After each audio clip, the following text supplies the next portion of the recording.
In the early days, I had no interest whatsoever in golf. I played footy, but I used to caddy for people at the old course to make a bit of pocket money. And you get all of 10 shillings around, that's $1.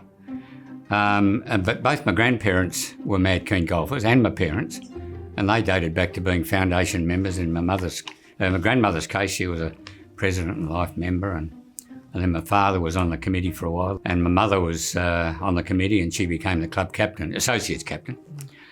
And I guess I got pretty interested in golf all of a sudden, gave up footy because I was getting bashed around too much, and played golf pretty enthusiastically on the old course. And then when we moved across to the new course, so at the end of the day, I guess we're a 4-generation family at Royal Canberra. The old course was fantastic. I mean, this is obviously before the Lakefield up in '64. It had the Molonglo River meandering through it, and there was a bridge. One of the holes actually went across the bridge. A different course, according to the summer and the winter, dramatically so, because of where it was next to the river. It's interesting what we used to often do after golf, all the juniors, a bit mischievous, you probably wouldn't be able to do it today, but we would just go out after golf, and it was almost more competitive than the golf itself, and we would just create holes. So you'd hit off a tee and you'd identify a target 4 holes away, and off you'd all go. And it was 2 shillings a hole, winner take all, 20 cents a day, but that was a bit of money then. It was almost taken as seriously as the golf, and I tell you, in those days there was a lot of serious competition amongst the younger brigade. So that was a lot of fun. So I guess they're my recollections of the old course. They're very fond memories. The old clubhouse was a wonderful place. Big old bar, timber everywhere, fireplaces, snooker room, the old smoky, because everybody smoked in those days. Old smoky snooker room. Yeah, a lot of good memories from there.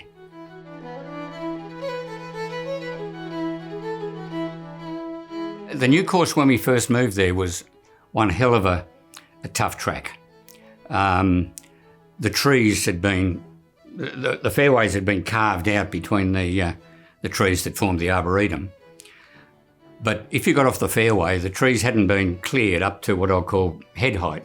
So you got in there and you were lucky to find your ball, and if you did, you almost had to play it lying on your tummy. It was tough, and it took quite some years before it got, if I could say, civilised. I now think it's one of the most, I've played on a lot of golf courses around the country. I think it's one of the prime courses in the country.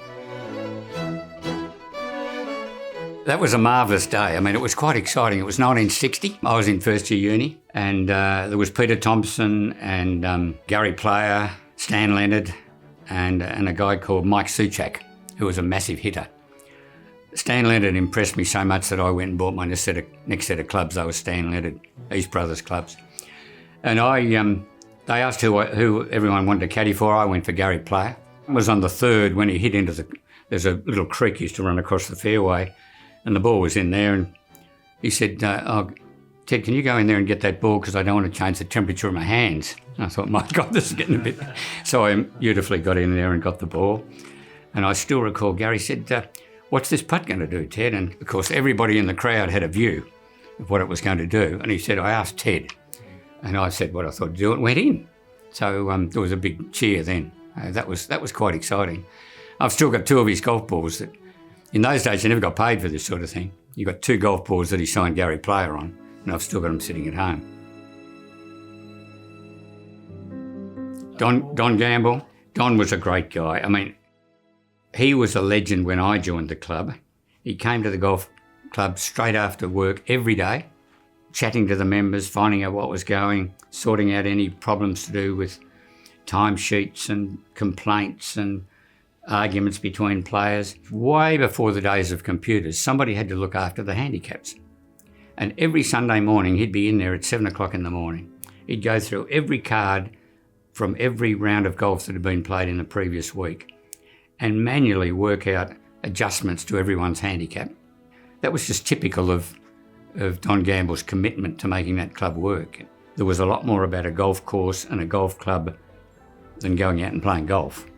And a lot of people, Don Gamble was one of them, the other was Doug Hoare, and Doug, he was just on top of everything.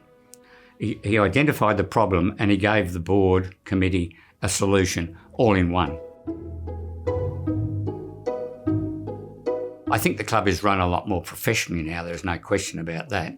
Then again, it has to be because it's a big business now. The subscriptions are a serious amount of money. When I joined, it was £5 to join and £2 a year.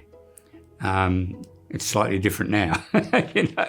The expenditures that we've made on the clubhouse following the fire back in, I think it was 95, 96.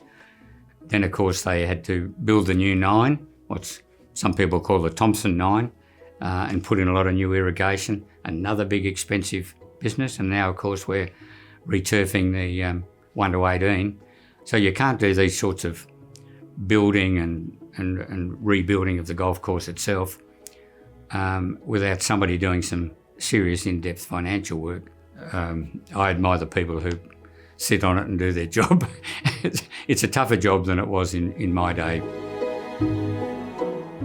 It's amazing, isn't it, that the friends, I've got friends from university days, but probably the friends that stick most are the friends from golf.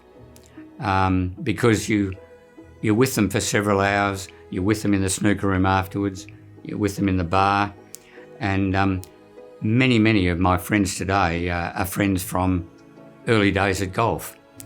So they're friends I had 50 years ago and they're still friends today. Sadly, a good few of them have gone. I hope I'll be around for another 10 to 20 years yet to savour the great pleasures of Royal Canberra.